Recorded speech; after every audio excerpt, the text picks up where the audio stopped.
कपड़े धोने वाली बहू। शादी के पहले से ही विभा को कपड़े धोने का बड़ा शौक था। कभी नल के नीचे तो कभी तालाब के पास। अरे मेरी नीली वाली लुंगी नहीं दिख रही है। विभा की अम्मा, कहाँ रखी है लुंगी? अरे वो तो विभा ने परसों ही धोकर रखी थी आपकी अलमारी में, देखो वहीं होगी। वो ना मैंने आज धो दी, मुझे लगा कि गंदी हो गई होगी। अरे कैसे गंदी हो गई थी? उसे तो मैंने पहना भी नहीं। हे भगवान, इस लड़की के कपड़े धोने की आदत से परेशान हो गया हूँ मैं। जितना तो घर में राशन नहीं आता, उससे कहीं ज्यादा डिटर्जेंट पाउडर का खर्चा है। इसकी शादी करवा दो, शादी जाए अपने घर में ही करे काम, फिर चाहे घर के कपड़े धोने हो या पूरे गांव के।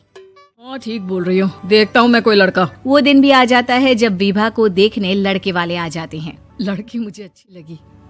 होने वाली सास कहती है, बेटी अगर कुछ पूछना है तो पूछ लो।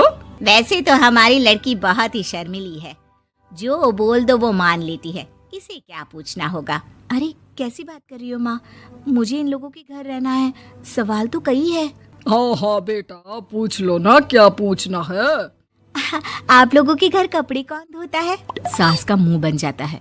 देखो, अगर तुम ये कहना चाहती हो कि तुम्हें कपड़े धोने नहीं आते तो सुन लो, कपड़े मैं ही धोती हूँ, लेकिन तुम्हारे आ जाने के बाद मैं रुमाल तक नहीं धोऊंगी। अरे चुप रहना भाग्यवान, बहू बेचारी घर आई नहीं, उसे डराना शुरू कर दिया। वो क्या है ना बिटिया, अभी तक तो ये कल्लू की माँ ही धोती थी, लेकिन अब तुम्हारे पापा तो दहेज में वॉशिंग मशीन देंगे ही। तभी विभा की माँ बोल पड़ती है, सवाल भी पूछा तो क्या। वैसे भाई साहब, मशीन की तो फिर भी कपड़े धोने की कैपेसिटी होती है। मतलब जो बिटिया दे रहे हैं ना विभा, इसे कपड़े धोने का बहुत शौक है। ये आप लोगों के क्या, आस पड़ोस गांव मोहल्ले सबके कपड़े धो दे और उफ तक ना करे। बाहर देखा नहीं आपने कितने कपड़े सूख रहे हैं? सब हमारी बिटिया ने ही तो धोए हैं। बस भी करो ना माँ, शर्म आ रही इतनी तारीफ सुनकर। और तो और एक दाग निकाल कर दिखाओ तो मान जाऊं। हाँ अच्छा, माफ करना बेटा, मैंने गलत समझा।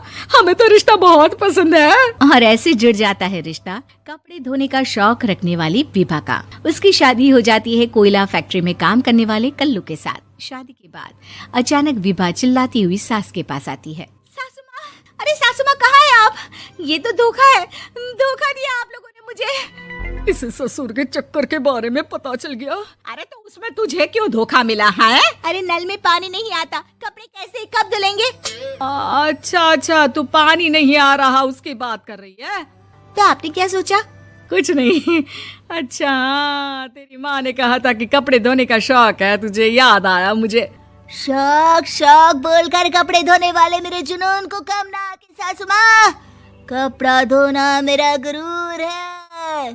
तभी पति भी वहाँ आ जाता है। अभी मैंने इसे सनी देओल की फिल्म दिखाई है, उसी के डायलॉग मार रही है माँ। अच्छा सुन, साफ साफ बता रही हूँ, पानी सुबह 4 से 6 और शाम को 10 से 12 आता है, समझी? विभा टाइमिंग सुनकर हैरान हो जाती है। ये क्या भूतों का मोहल्ला है? सुबह 4 बजे उठकर कौन कपड़े धोता है? 4 बजे टंकी में पानी जाता है, फिर सारा दिन धोना ना, किसने मना किया? अरे कैसी बात कर रही हैं? 200 लीटर की टंकी में कितने कपड़े धो लूंगी मैं? सुबह ही उठ जाऊंगी मैं। अब क्या था, विभा सुबह 4 से लेकर रात के 12 बजे तक कपड़े ही धोती रहती। एक रोज सास पड़ोस से निकलकर कहीं जा रही होती है कि साथ वाली कहती है, हाँ कल्लू की माँ, जरा ये बताओ कि 2 साड़ी है, 2 ब्लाउज और एक पेटीकोट और एक नाड़े वाला लंबा कच्छा। हाँ तो? अरे तो क्या, कितना लोगी धुलाई ये बताओ। धोबन दिख रहे हैं हम क्या? हमारे पति सरकारी नौकरी से अभी रिटायर हुए हैं और बेटा सुपरवाइजर है कोयला फैक्ट्री में। धोबन समझ रखा है हमें? हाय रे कल्लू की अम्मा, माफ कर दो, वो तो मोहल्ले में यही सब बता रहे थे कि तुमने बहू को कपड़ा धुलवाने के काम में लगा दिया है। सास को पड़ोसन की बात सुनकर गुस्सा आ जाता है। वो घर पहुंचती है जहां घर के बाहर ही इतने सारे कपड़े सूख रहे होते हैं जितने कि किसी धोबन के घर पर। अरे ओ कल्लू की दुल्हन, बाहर निकल। माँ जी यहीं आ जाओ, बाथरूम में चादर धो रहे हैं हम। अरे अभी हम धोते हैं, तुमको बाहर निकलो। ये आस पड़ोस वाले बोल रहे हैं कि हम बहू से कपड़े धुलवा कर उसे कपड़ा धोने वाली बना दिए हैं। अरे छोड़ो ना माँ जी, किन लोगों की बातों में आती हो? आस पास के लोगों का तो काम ही होता है कि वो किसी तरह सास बहू को लड़ा दे। बहू सारे घर के कपड़े धोती है, ये क्या कम है? बोलिए। सास को भी लग जाता है कि वो बहू का ये सनकीपन नहीं छुड़वा सकती, इससे अच्छा है कि खुद ही चुप हो जाए। एक रोज सास और बहू मंदिर जाते हैं, जहाँ सास की साड़ी वहाँ खड़ी भीख मांगने वाली से मिलती है। माँ जी क्या बात है, आपकी साड़ी उस भिखारन से कितनी मिल रही है ना? हाँ हाँ देखो तो दोनों की साड़ी मिल रही है। क्या बात है कल्लू की अम्मा, तुम खुद को तो अफसर की बीवी बताती हो और ऐसी सिंपल सी प्लेन साड़ी पहनकर घूमती हो। सिंपल और प्लेन नहीं है ये साड़ी। तो क्या सोने के धागे से फूल बने हैं? कुछ भी सासू माँ, कुछ भी। हाँ बने थे इस साड़ी में सोने के धागे से फूल। मेरे पति लेकर आए थे मद्रास से स्पेशली मेरे लिए 10,000 की। ताहे भाई साहब इस भिखारन के लिए भी सेम टू सेम साड़ी लेकर आए होंगे 10,000 की। सास उस वक्त कुछ नहीं कहती, लेकिन बहू के साथ घर आती है और अलमारी से एल्बम निकाल कर लाती है। ये साड़ी देख रही है, ये वही साड़ी है जिसे मैंने अभी पहना था। इस साड़ी में ये जो चमकदार फूल दिख रहे हैं ना, ये सोने के धागों से काटे गए हैं। लेकिन तू लोकल वॉशिंग मशीन ब्रश से घिस घिस कर सारे फूलों को निकाल कर साड़ी प्लेन कर दी।